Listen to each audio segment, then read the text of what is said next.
നമുക്കിന്നേ pineapple പച്ചടി ഉണ്ടാക്കിയാലോ? ഓണസദ്യ വിഭവങ്ങളെ പ്രധാനപ്പെട്ട ഒരു ഐറ്റാണ് മധുരമുള്ള ഈ കറി. അപ്പോൾ പൈനാപ്പിൾ നല്ലതുപോലെ ചെറുതാക്കി അരിഞ്ഞ് എടുത്തിട്ട് അതിലേക്ക് നമുക്ക് 1 സ്പൂൺ മഞ്ഞൾപ്പൊടി ചേർത്ത് 1 ഗ്ലാസ് വെള്ളവും ചേർത്തിട്ട് അത് നന്നായി വേവിച്ചെടുക്കണം. അപ്പോൾ വെള്ളം ചേർക്കുന്നത് എന്തിനാന്ന് വെച്ച് കഴിഞ്ഞാൽ പൈനാപ്പിൾ നല്ല വേവുള്ള ഒരു ഐറ്റമാണ്.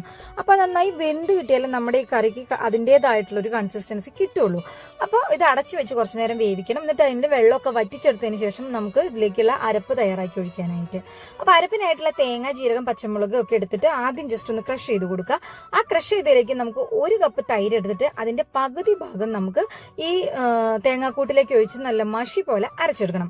എന്നിട്ട് അതിനുശേഷമാണ് അതിലേക്ക് പ്രധാനപ്പെട്ട ഇൻഗ്രീഡിയന്റ് ആയിട്ടുള്ള കടുക് ചേർക്കാനായിട്ട്. 1 സ്പൂൺ കടുക് ചേർത്തിട്ട് ആ കടുക് ഒന്ന് ക്രഷ് ആവുന്ന രീതിയിൽ ഒന്ന് അരച്ചെടുത്ത് നമ്മുടെ പൈനാപ്പിള് വെന്ത് വന്നിട്ടുള്ളത് നോക്കിയിട്ട് അതിലേക്ക് ഉപ്പും പിന്നെ നമ്മുടെ കറി മധുരമുള്ള കറിയാണല്ലോ, അപ്പൊ അതിലേക്ക് നമുക്ക് 1 സ്പൂൺ പഞ്ചസാര കൂടി ചേർക്കണം. അപ്പൊ അതിന്റെ ആ പുളിയും മധുരവും ഉപ്പും എല്ലാം കൂടി ഒന്ന് ബാലൻസ് ആയി നിൽക്കണ്ടേ ഈ കറിക്ക്. അതിനുവേണ്ടി നമുക്ക് ഇതിലേക്ക് പഞ്ചസാര ചേർക്കാം. പിന്നെ പഞ്ചസാരയ്ക്ക് പകരം ശർക്കര പാനി ചേർക്കേണ്ടവർക്ക് ശർക്കര പാനി ആയാലും ചേർക്കാം കേട്ടോ. പക്ഷെ അത് ചേർക്കുമ്പോൾ കളറിന് ചെറിയൊരു വ്യത്യാസം വരും എന്നുള്ളത് കൊണ്ട് ഞാൻ പഞ്ചസാരയാണ് ചേർക്കുന്നത്. അപ്പോൾ പഞ്ചസാരയും കൂടി ചേർത്തിട്ട് അതൊക്കെ നന്നായി അലിഞ്ഞ് ചേരുമ്പോൾ ഈ വെള്ളം കൂടി വറ്റി വരുമ്പോൾ നമുക്കിതിലേക്ക് നമ്മൾ അരച്ചു വെച്ചിട്ടുള്ള തേങ്ങയുടെ കൂട്ട് ചേർത്ത് കൊടുക്കണം. ഇത് പെട്ടെന്ന് ഉണ്ടാക്കിയെടുക്കാൻ പറ്റുന്ന ഒരു കറിയാണ് ഈ പച്ചടി.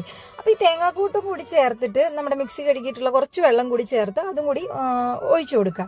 നമ്മൾ ഇനി ഇതിലേക്ക് ബാക്കി വെച്ചിട്ടുള്ള തൈരും കൂടി ചേർക്കുന്നതുകൊണ്ട് ഒരുപാട് ലൂസായിട്ട് കറി പോകരുത്. അപ്പൊ അതുകൊണ്ടാണ് നമ്മൾ ഒരുപാട് വെള്ളം ചേർക്കാത്തത്. അപ്പോൾ ഇതിന്റെ കൺസിസ്റ്റൻസി നോക്കിയിട്ട് ബാക്കി തൈരും കൂടി ചേർത്ത് ഇനി ഇതിലേക്ക് ഉപ്പോ മധുരോ എന്തെങ്കിലും ആവശ്യമായിട്ടുള്ളതുണ്ടെങ്കിൽ അതും കൂടി നോക്കി ചേർത്ത് കൊടുത്തിട്ട് പിന്നെ നമുക്കിതിലേക്ക് ആവശ്യമായിട്ടുള്ള താളിപ്പ് ചേർക്കാം. താളിപ്പ് ചേർക്കുന്നതോട് കൂടിയിട്ട് പിന്നെ കുറച്ച് നേരം അടച്ചു വെച്ച് എടുത്തു കഴിഞ്ഞാൽ നമ്മളുടെ പൈനാപ്പിൾ കറി നല്ല കുറുകിയ പരുവത്തിന് നല്ല സെറ്റായിട്ട് കിട്ടും.